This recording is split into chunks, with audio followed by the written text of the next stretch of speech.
तो वही मृतक आश्रितों के धरना प्रदर्शन और रोडवेज में सुविधाओं को लेकर उत्तर प्रदेश राज्य सड़क परिवहन निगम के प्रबंध निदेशक मासूम अली सरवर से हमारे संवाददाता टीएन मिश्रा ने खास बातचीत की है। ये रिपोर्ट देखिए।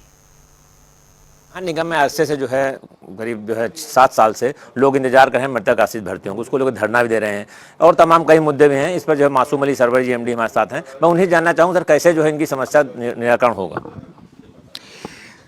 देखिए, मैं आपके माध्यम से सभी मृतक आश्रितों और सभी लोगों को ये बताना चाहता हूँ कि मृतक आश्रित की जो भी नियुक्ति की प्रक्रिया है एक निर्धारित प्रक्रिया है।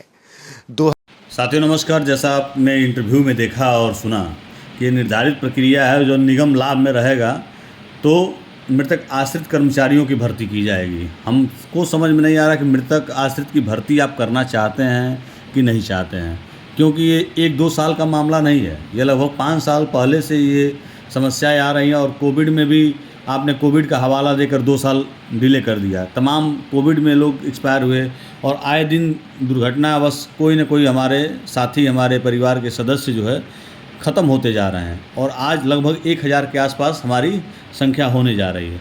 वहाँ बच्चे धरने पे धरना दे रहे हैं, टेम्परेचर हाई है। उसके बाद भी कई लोगों से मुलाकात होने के बाद मंत्री जी का रवैया आपने देख ही लिया, उन्होंने कैसे बोला। हाँ, कह रहे हैं आओ हमारे खिलाफ चुनाव लड़ जाओ। अगर ये मृतक आश्रित 1000 की संख्या में पहुंचकर बलिया ज़िले में और आपके खिलाफ चुनाव लड़ जाएंगे तो आप हार जाएंगे, इस बात को समझिए। और ये राजनीति का विषय नहीं है। जो काम करने वाले कर्मचारी हैं उनके परिवार कहीं न कहीं इस परिवहन विभाग में अपना खून पसीना एक करके लगाए हैं, तब जाके आज स्थिति फ़ायदे में नुकसान में आई है।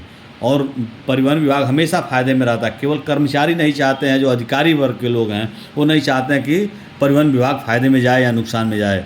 कारण यह है कि आज आप अगर उठाकर देख लीजिए, डग्गामार वाहन इतना अत्यधिक चल रहा है, खुलेआम चल रहा है। अन्य सरकारों में चलता ही नहीं था और किसी सरकार में डग्गामार वाहन चलते ही नहीं थे। लेकिन जितना डग्गामार वाहन योगी जी सरकार में चल रहा है उतना कहीं आज तक दिखाई नहीं देते थे। चलिए छोड़िए सारी बातें। हमारे भाई जो है मृतक आश्रित भाई जो धरने पे हैं, वो कल राजनाथ सिंह जी से मिलने गए। उनके द्वारा थोड़ा बहुत आश्वासन दिया गया, लेटर लेकर रख लिया गया। ये नेताओं की प्रक्रिया है, ये नेताओं की प्रक्रिया है कि वो मिलते हैं जुलते हैं, हाँ काम हो जाएगा, ऐसे हो जाएगा वैसे। अगर ये ध्यान दे देते तो इस तरह की स्थिति नहीं आती। हाँ, आप पूर्व में हमारे मुख्यमंत्री रहे हैं, परिवहन विभाग को भी देखे हैं, आप उत्तर प्रदेश के रहने वाले हैं और कम से कम आप इस समय बड़े पद पे हैं। आप चाहेंगे तो हर एक काम आसानी से हो सकता है। मृतक आश्रित 2 मिनट लगेगा, केवल साइन करना है और ज्वाइन करा देना है। लेकिन देखा जाए क्या होता है। आश्वासन तो मिला है, अब आगे का वीडियो देखिए। मासूम अली सरवर जी एमडी हमारे साथ हैं। मैं उन्हें जानना चाहूँ सर, कैसे इनकी समस्या निराकरण होगा। देखिए, मैं आपके माध्यम से सभी मृतक आश्रितों और सभी लोगों को ये बताना चाहता हूँ कि मृतक आश्रित की जो भी नियुक्ति की प्रक्रिया है एक निर्धारित प्रक्रिया है। 2004 का शासनादेश जो सार्वजनिक उद्यम ब्यूरो का है वो बड़ा स्पष्ट है कि कोई भी निगम हो, संघ हो, जब तक कि वो लाभ की स्थिति में नहीं रहेगा तब तक मृतक आश्रितों के बारे में नियुक्ति के विषय में कोई कार्रवाई नहीं की जा सकती। तो आप जानते हैं कि लगभग पिछले कुछ वर्षों से निगम हानि में था और इसी बीच में कोविड की स्थिति भी आ गई थी। इस कारण से पिछले 5-6 वर्षों में निगम में मृतक आश्रितों की नियुक्ति नहीं हो पाई है। उसकी एक निर्धारित प्रक्रिया है। इस वर्ष जो हमारा आय का, इनकम का जो भी हमारी जो आमदनी हुई है उसका हम लोग आकलन कर रहे हैं।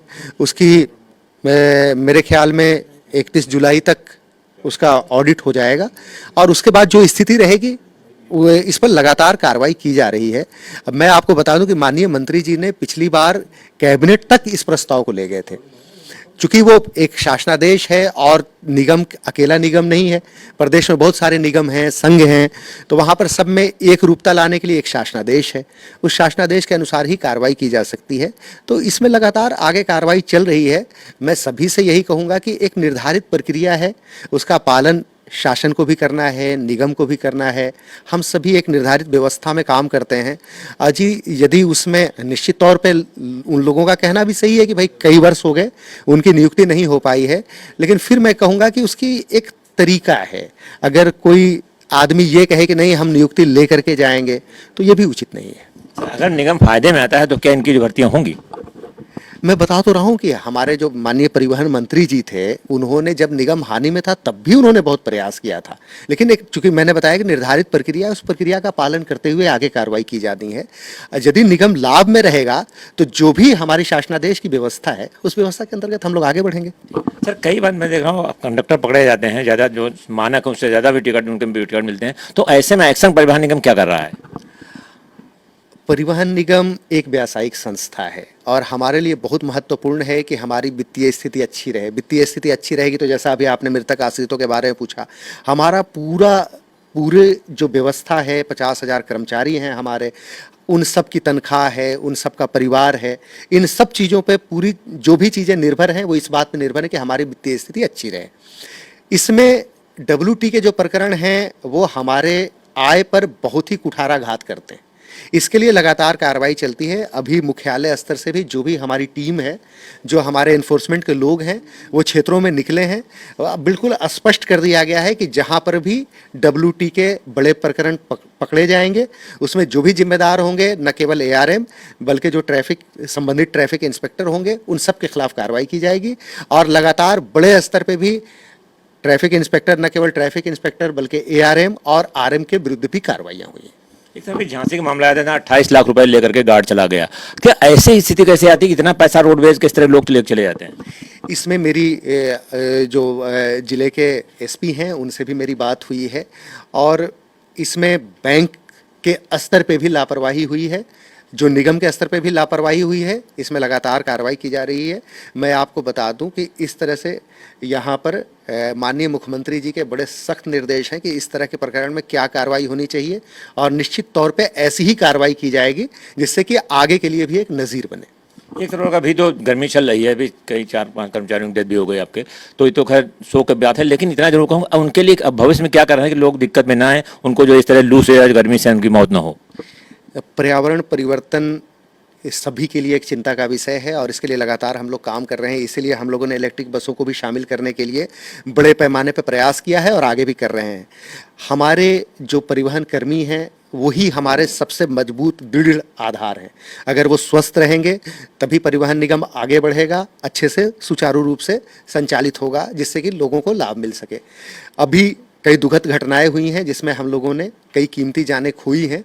इसके लिए हम लोगों ने एक सर्कुलर निकाला है कि पर्याप्त पानी की व्यवस्था हो, पर्याप्त उनके आराम की व्यवस्था हो, जिससे कि अनावश्यक किसी को कोई परेशानी का सामना न करना पड़े। और जो मौसम है उसको तो कुछ नहीं कर सकते, लेकिन जो हमारे स्तर से जो क्षेत्र के लेवल पे, चाहे वो RM हो, ARM हो, उन सबको निर्देशित किया गया है कि उनकी भी सुविधा एवं सुरक्षा का पूरा ध्यान रखा जाए। Thank you. तो ऐसे मासूम अली सरवर जी का सीधे से कहना है कि मृतक आश्रित जो मामले में जब निगम फायदे में आएगा तभी इनकी भर्ती संभव है, अन्यथा जो है जब तक निगम फायदे में नहीं आएगा तब तक भर्ती होना संभव नहीं। दूसरी तरफ जहाँ लू और गर्मी की बात है तो इसको लेकर के उनका सीधे निर्देश है कि कंडक्टर और ड्राइवर्स को ठंडे पानी की व्यवस्था की जाए, उनके लिए जो है इलेक्ट्रॉल की व्यवस्था की जाए और ये सारी जिम्मेदारी लोकल स्तर पर निभाई जाएगी। कैमरा पर्सन रियाज के साथ TN मिश्रा, जनता TV, लखनऊ।